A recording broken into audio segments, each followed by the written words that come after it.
సదానందసమారంభాం మదనానందసుదీపితం శ్రీకృష్ణమాధవోపేతం గురుమండలమాశ్రయే.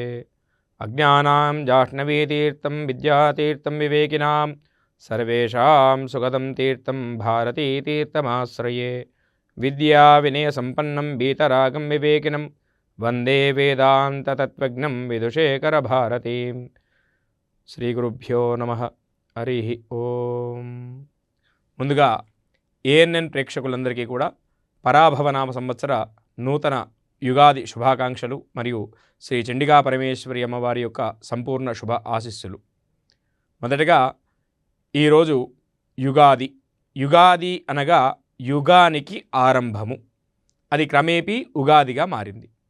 అయితే ఈ ఉగాది రోజు ఆచరించవలసినటువంటి ముఖ్యమైనటువంటి పనులు ఏమిటయ్యా అంటే, సూర్యోదయాత్ పూర్వమే నిద్రలేచి అభ్యంగన స్నానం ఆచరించి నూతన వస్త్రాధారణ చేసి ఇష్టదైవానికి ఇంట్లో ఏదైనా ఆవుని దీపం వెలిగించి ఇష్టమైనటువంటి నివేదన చేసి ఉగాది పచ్చడి తయారు చేసి దాన్ని కూడా నివేదన చేసి దేవాలయానికి వెళ్ళి ప్రార్థన చేసుకోవాలి. ఈ సంవత్సరంలో ఈ ఉగాది పరాభవనామ సంవత్సరము. మన తెలుగు సంవత్సరాలలో 40వ సంవత్సరము ఈ యొక్క పరాభవనామ సంవత్సరం. అందరూ అనుకుంటున్నారు పరాభవ అంటే ఇప్పుడు అందరికీ కూడా అపజయాలు కలుగుతాయేమో అని. వాస్తవానికి పరాభవ అంటే పరాభవ. పర అంటే అమ్మవారి యొక్క లలితా త్రిపుర సుందరి యొక్క నామం, లలితా పరా భట్టారికా దేవత. భవ అంటే పరమేశ్వరుడు. అంటే ఈ సంవత్సరానికి అంతటికి కూడా ఆ లలితా పరమేశ్వరి అదేవిధంగా శివుడు, ఈ ఇద్దరు కూడా అండగా నిలిచి మనందరినీ కూడా కాపాడుతారు. మరి ఈ పరాభవనామ సంవత్సరానికి రాజు గురువు, మంత్రి కుజుడు. మరి నవనాయకులలో 7 గ్రహాలు శుభప్రదంగా ఉన్నాయి, 2 గ్రహాలు పాపప్రదంగా ఉన్నాయి. అయితే ఎక్కువగా శుభగ్రహాలు ఉండడం వలన దేశంలో రాజులు ప్రజలు పరస్పర ప్రేమాభిమానంతో చాలా వరకు ఆరోగ్యంగా ఉంటారు. ఈ సంవత్సరము విద్యా విధానంలో చాలా మంచి మార్పులు వస్తాయి. గురుకుల విద్యా విధానము, వేద జ్యోతిష్య ఆధ్యాత్మిక విద్యలు పెరిగేటువంటి అవకాశం ఎక్కువగా ఉంటుంది. అదేవిధంగా ప్రవచనకర్తలు జ్యోతిష్య పండితులు ఎక్కువగా అయ్యేటువంటి అవకాశం ఎక్కువగా ఉన్నది.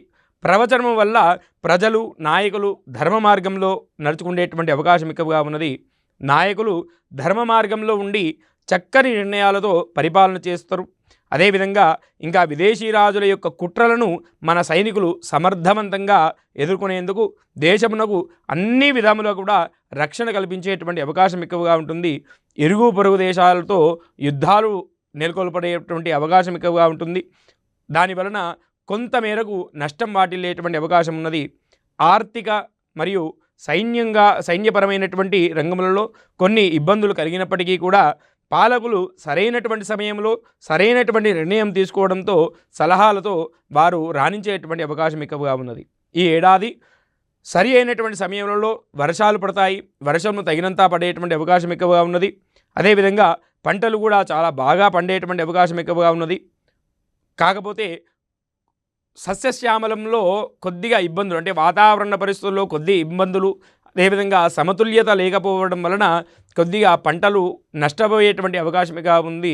దానివలన ఆహార పదార్థాల యొక్క ధరలు పెరిగేటువంటి అవకాశం ఎక్కువగా ఉంది.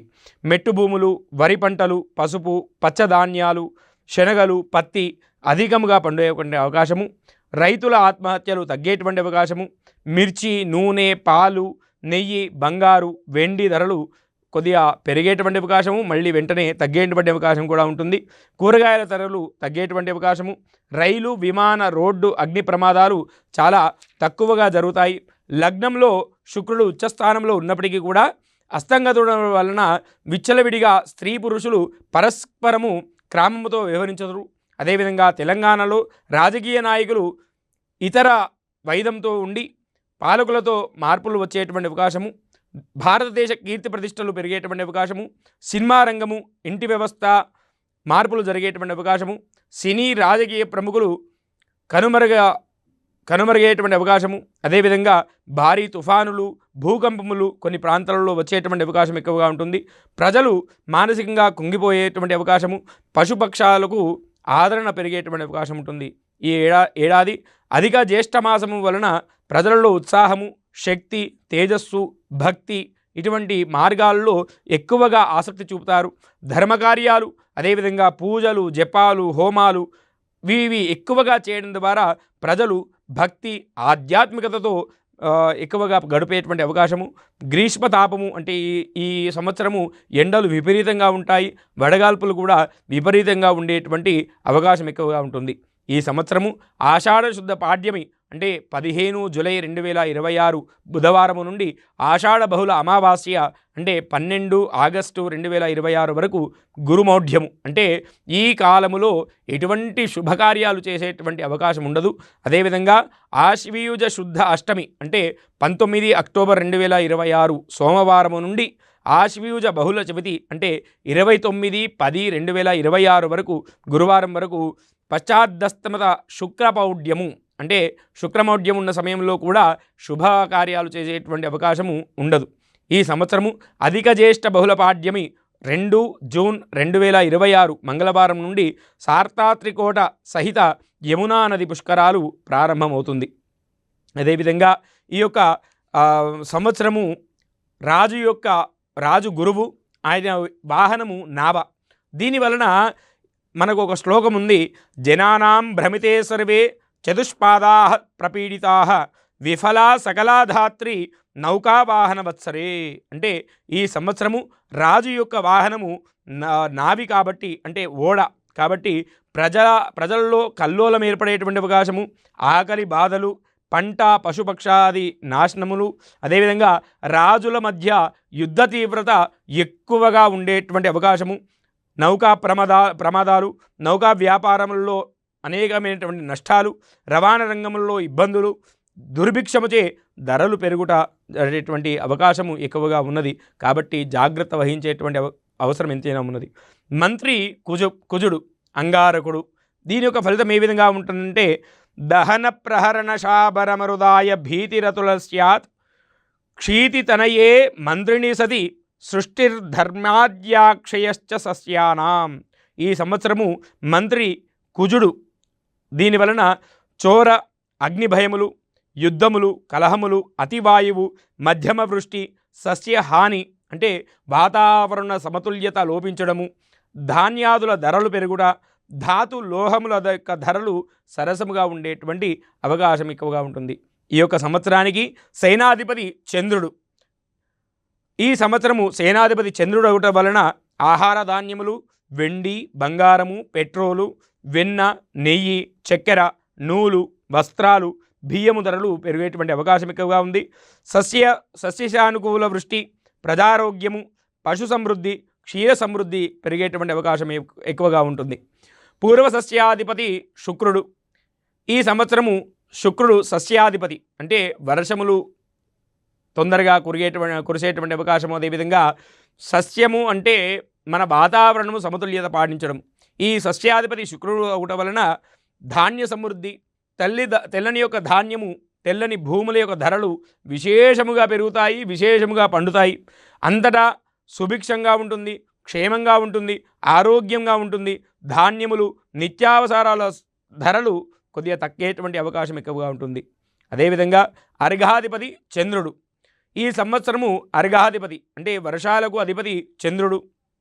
ఆయన వలన సువృష్టి, సస్యవృద్ధి, అర్ఘవృద్ధి, తేనె, ఉప్పు, మనులు, ముత్యములు, చేపలు, ఆహార ధాన్యాలు, జొన్నలు, వస్త్రాలు, చక్కెర, బెల్లము, నూనె, నెయ్యి, పాలు, తమలపాకులు, వెండి, బంగారములు ధరలు కొద్దిగా సంవత్సరాది నుండి కొద్దిగా పెరిగేటువంటి అవకాశము, మళ్ళీ కొద్ది కాలం తర్వాత అంటే ఒక సంవత్సరం మధ్యకాలం అయిన తర్వాత కొద్దిగా తగ్గేటువంటి అవకాశం ఎక్కువగా ఉంటుంది. మేఘాధిపతి చంద్రుడు. ఇంతకుముందు చెప్పినట్టుగా సస్యము దానికి అధిపతి కూడా చంద్రుడే. వర్షాలు సమృద్ధిగా పడతాయి. ఈ సంవత్సరము చంద్రుడు మేఘాధిపతి అగుట వలన సర్వత్రా సువృష్టి అంటే అన్ని ప్రాంతాల్లో కూడా చాలా బ్రహ్మాండమైనటువంటి వర్షాలు పడేటువంటి అవకాశము, సస్య సమృద్ధి, గోవులచే క్షీర సమృద్ధి కలుగుతుంది. అంటే గోసంతతి పెరిగేటువంటి అవకాశము, తద్వారా క్షీర సమృద్ధి అంటే పాలు అధికంగా వచ్చేటువంటి అవకాశం ఎక్కువగా ఉంటుంది.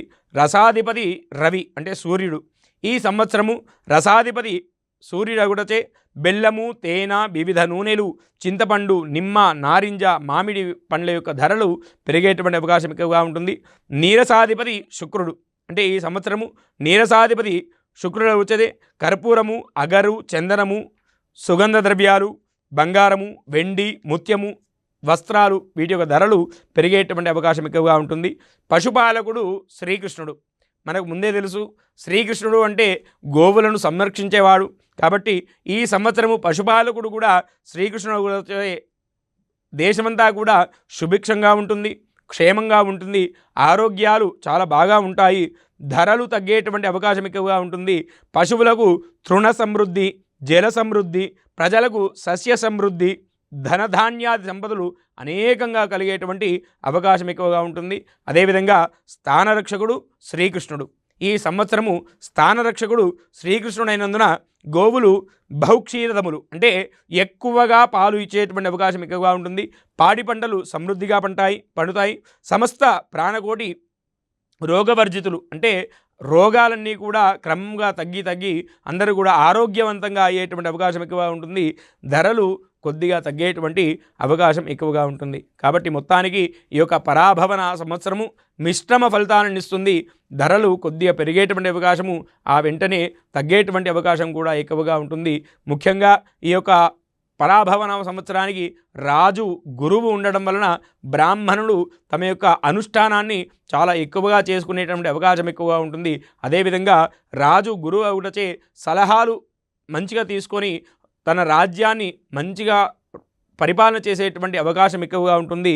అదేవిధంగా మంత్రి అంగారకుడు ధనము యొక్క అంటే ఆర్థిక సమతుల్యత అనేది కొద్దిగా ఉంటుంది. ఆలోచించి ఆచితూచి ఆర్థిక వెసులుబాటు అనేది కలిగించేటువంటి అవకాశం ఎక్కువగా ఉంటుంది. అర్ఘాధిపతి మేఘాధిపతి చంద్రుడు కావడం వలన సకాలములో కావలసినంత వర్షం పడి పంటలన్నీ కూడా చక్కగా పండేటువంటి అవకాశం ఎక్కువగా ఉంటుంది. కానీ ఈ రసాధిపతి నీరసాధిపతి సూర్య శుక్రులు అవ్వడం వల్ల ఎక్కువగా వడగాల్పులు, వాయు తీవ్రత ఎక్కువగా ఉండడం వల్ల కొద్దిగా పంట నష్టమయ్యేటువంటి అవకాశము, తద్వారా ధరలు కొద్దిగా పెరిగేటువంటి అవకాశం ఎక్కువగా ఉంటుంది.